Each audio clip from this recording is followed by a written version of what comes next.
Bonjour à tous, aujourd'hui on va voir 3 façons de réaliser l'effet vertigo, aussi nommé travelling compensé, travelling contrarié ou encore transtrave. C'est un effet très connu qui consiste à faire un travelling avant ou arrière et à compenser les changements de valeur du sujet principal grâce à un zoom ou un dézoom. S'il est bien réalisé, normalement votre sujet reste cadré de la même façon et c'est juste l'arrière-plan qui subit des déformations de perspective. La première option, c'est celle qui est utilisée sur les plateaux des gros tournages. C'est celle qui rend le mieux, mais qui évidemment est le plus complexe. Le principe est le même, la caméra avance vers un sujet le plus fluidement possible, tout en dézoomant, de sorte à ce que ce sujet garde la même valeur tout au long du plan. Ici, chacune des actions est réalisée par une personne différente, donc que ce soit le travelling, le cadre, le zoom et le point. Et évidemment, ça demande énormément de synchronisation, et il faut que tout soit parfait en même temps. Mais nous, on cherche quelque chose de beaucoup plus simple, donc c'est pour ça qu'on va passer directement aux deux autres options.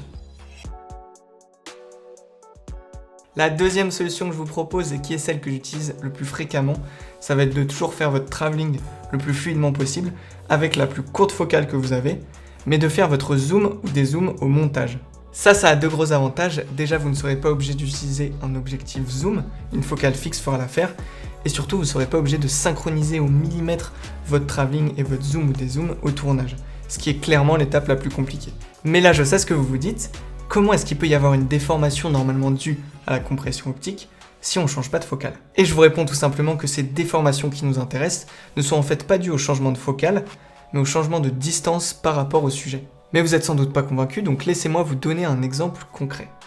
Imaginons que je fasse une vidéo d'un petit personnage au 70 mm, j'ai un certain rendu. Maintenant, en restant à la même position, c'est très important, je change d'objectif et je mets un 18 mm, forcément le plan est beaucoup plus large.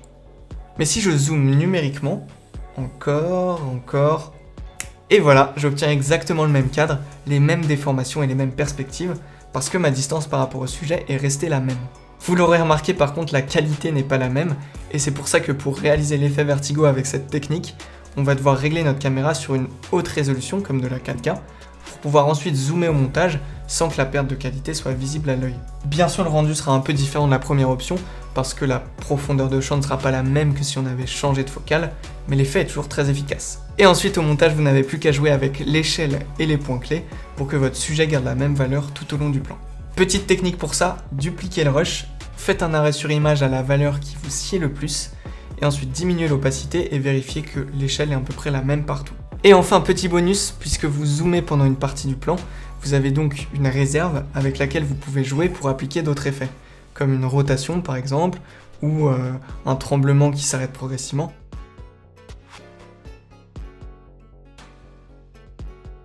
Cependant, si vous n'avez pas de caméra 4K ni de stabilisateur, pas de panique, il reste la troisième solution, il vous suffira juste d'avoir un objectif zoom assez courte focale.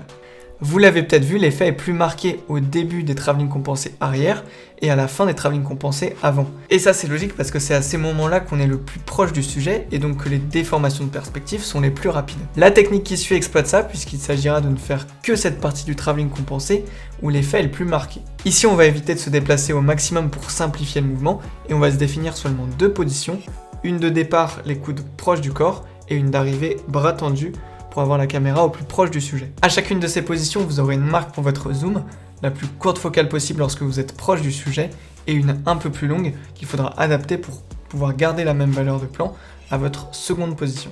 Et pour réussir plus facilement, je vous conseille d'une part de faire ce mouvement assez rapidement, et également de penser à ce que la focale de fin corresponde à la butée de votre zoom, comme ça vous n'avez pas besoin de réfléchir pendant le mouvement à vous arrêter précisément. L'idéal c'est d'avoir un autofocus performant, mais si c'est pas le cas et que vous êtes seul, déjà je vous conseille de fermer un peu le diaph et aussi de faire le point sur votre position d'arrivée, comme ça vous pouvez continuer le plan sans que ce soit choquant. Ça c'était la troisième technique, maintenant je vais vous donner quelques conseils plus généraux pour améliorer votre effet.